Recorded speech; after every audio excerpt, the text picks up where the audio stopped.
Hello good people of the internet, welcome back to my channel. For those of you who haven't been here before, hi, my name is Anna and I hope that you stick around. Not too long ago I was browsing Lucky Scent, as one does, to check out what was new, and there I came across a brand called Mischief Academy. And it also said release 2025, so I ran to Fragrantica where it said that this brand was in fact released in 2025. So brand spanking new. This is what it said on Fragrantica about it. Mischief Academy is a fragrance brand for the mischievous, drawing inspiration from fairy tales, life's playful moments, and cherished childhood memories. Our fragrances are crafted to spark joy and a sense of wonder. The brand's debut collection, The Fairy Tales, is inspired by the beloved stories from our childhood. So I knew I had to order the discovery set, and I haven't really seen anybody talk about it yet either, so this is very exciting. Like I mentioned, their debut collection is called The Fairy Tales, and in this collection there are 7 fragrances. There are Hansel and Gretel, Pinocchio, The Cursed Apple from Snow White, Jungle Book, The Little Mermaid, The Mad Hatter from Alice in Wonderland, and Winnie the Pooh. I also recommend to go and check out their website because it brought out so much nostalgia just scrolling on their website. And I also feel like this goes without saying, but I'm gonna say it anyways. This video is not paid for. I am not sponsored nor affiliated with Mischief Academy. I wish, but I'm doing this out of my very own pocket as well as my very own enthusiasm.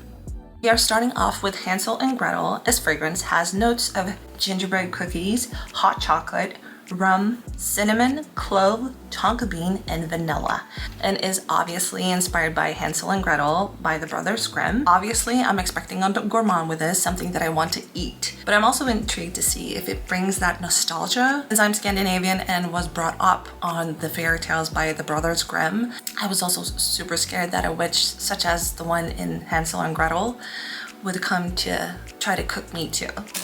So we'll see. I prefer the sprayers because you gotta... Ooh. It's for sure gourmand.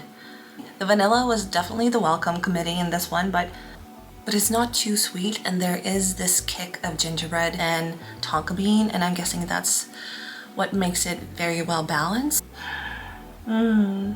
This for sure brought me nostalgia, but not necessarily back to my childhood. It's more like to another time period. I firmly believe that I have lived many lives before, and a couple of those pretty certain was between the 1600s and 1900s. And this just brought me to somewhere right in between. Now, Hansel and Gretel was published in 1812. Even though I might not get the fairy tale out of it, it certainly brings me back to the time period it was released. So that was for sure interesting. It also has this floral aspect to it that makes it not overly sweet. If you're somewhere in between gourmand and floral, you'll like this one because it's not too gourmand and it's not too floral either, but it has that perfect balance. It has rum. I mean, I love booze in a scent. I guess that's what gives it that depth. Yup. Next scent is Pinocchio, and this one has notes of Palo Santo, nice, sandalwood, peach, saffron, vetiver, and cedarwood, and is inspired by The Adventures of Pinocchio by Carlo Collodi, I think. If you've seen any of my previous videos, you know that I appreciate Palo Santo in a scent.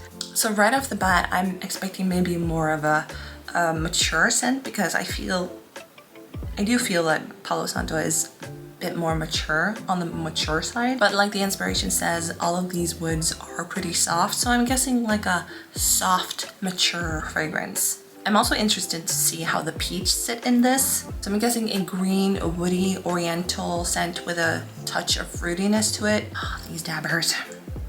I'm gonna do like this instead. Oh.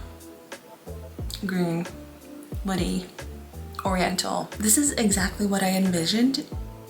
I did think that I would pick more up on the Palo Santo, but it's soft, it's delicate, and this also has that nostalgic touch to it. The peach, it's there, but it's very faint. It's like it's far, way back in the background. It's weird because you would think that my initial thought when I smell it is not actually Pinocchio, but it's those, I'm afraid I'm gonna say mispronounce it, but those ghibli. That's what I think about when I smell this. If you like those green woody scents that aren't too heavy, you'll like this one. Then we have the Cursed Apple that has notes of red apple, obviously, poison, which is a bitter accord, rose, violet, lipstick, and wild berries, and is inspired by the book Snow White and the Seven Dwarfs by, again, the Brothers Grimm. I'm very eager.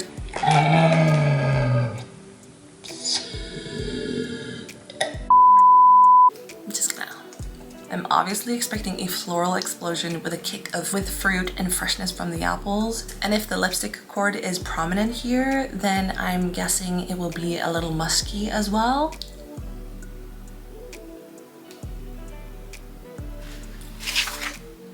What? Wow. Okay.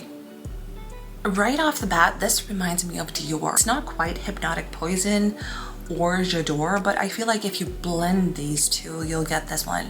It's funny because you get the apples, you get the wild berries, but you also get the floral notes that are in the background, like chaperones to a middle school party, you know? I really like this one. Wow. This really caught me off guard because I was expecting the lipstick accord to be more prominent, but this was really interesting. And this is actually how I envisioned Snow White to smell. I also think that this would be a great summer scent. Wow. Intoxicating. I'm guessing that's the poison.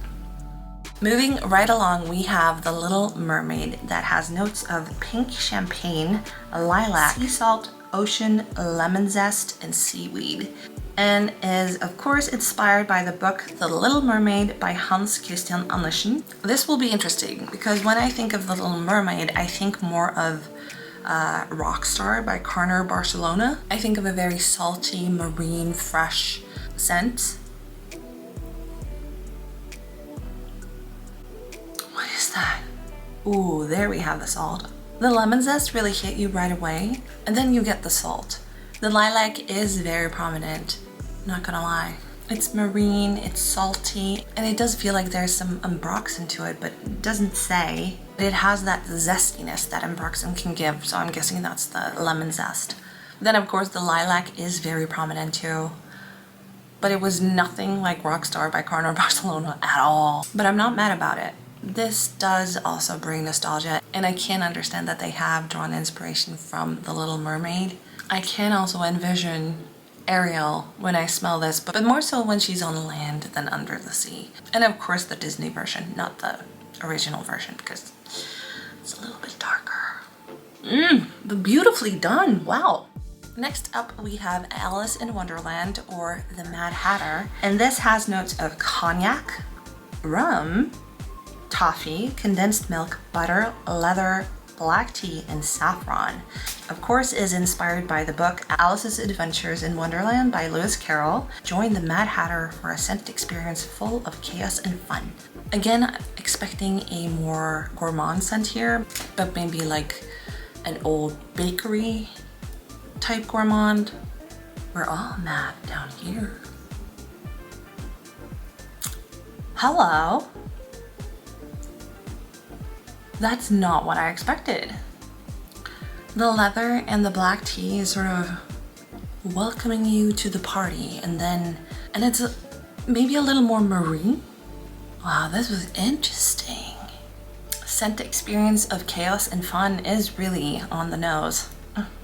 This was so interesting. It just gave me a ton of memories, and it's like I've smelt this before, but at the same time not. The woman was too stunned to speak.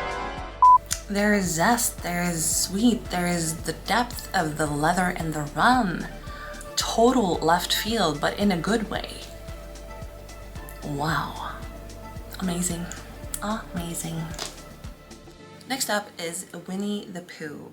And this one has notes of honey, beeswax, bergamot, lemon, lavender, clary sage, vanilla, and tonka bean. And is, of course, inspired by the book Winnie the Pooh by A.A. Milne. And then it also says that it's not vegan due to the realistic honey accord. I love honey in fragrances, and one fragrance that, or one brand that does that very well is Ellis Brooklyn with their scent Bee. But of course, with a name like that, you can't really go wrong. But I'm gonna use Bee as a reference for this scent though. Whoa. That was not like Bee at all. It's more so the clary sage and the lavender peeks through first. My initial thought was that it reminded me of my dad, which means nothing to you if you don't know him, but it's smooth, it's floral, and there is some sweetness to it. It's like the honey is dancing in the background. So it opened with reminding me of my dad, and now it has transformed into London, more specifically at the Camden Market and this one store that they have there. Wow, where is he from? A.A. Milne, where are you from, my guy? London. Oh my god. He's from London. They've actually nailed his hometown, what this reminds me of. Wow. When it settles too, you do pick up on the beeswax as well. Wow. Again, super interesting. Then last but not least, we have the Jungle Book. And that one has notes of forest foliage, fig fruit, pear, mejoie, amber, sandalwood, and cedarwood, and is inspired by the book The Jungle Book by Rudyard Kipling. So this must be a very green, earthy, airy scent. Green. Yup, green. Earthy. Airy. A little touch of fruit. Wow, this was interesting too. And again, getting associations to the Disney version of the Jungle Book, but when I smell this, I hear the jazz music play up and I see Baloo singing that song. I don't remember how it goes in English, but in Norwegian it's Ta livet som det faller seg, ja ta det som det faller seg. I blaffen i bekymringer og strev. This was interesting. Did I expect this? No, not really, but in a good way. Even though it's not what I expected, it still was earthy, green, airy. And then I also got Baloo, so it's like a big bear hug, if you will.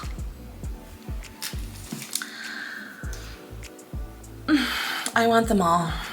So Mischief Academy, if you want to hook a girl up, I'm here. But I really have to say congratulations to a beautiful and stunning launch. You really nailed the nostalgia with all these scents, and I cannot wait to follow you on this adventure and to see what else you have in store. But that was it for this video, and I really think that we're going to see more from this perfume house. I love the concept of this house, and there are so many stores out there that I truly believe can create that same nostalgia that these have, so it's going to be an interesting journey. If you made it this far in the video, thank you so much for watching, and if you liked the video, then please give it a thumbs up. And if you like me, then please subscribe. And until next time, bye. Mwah.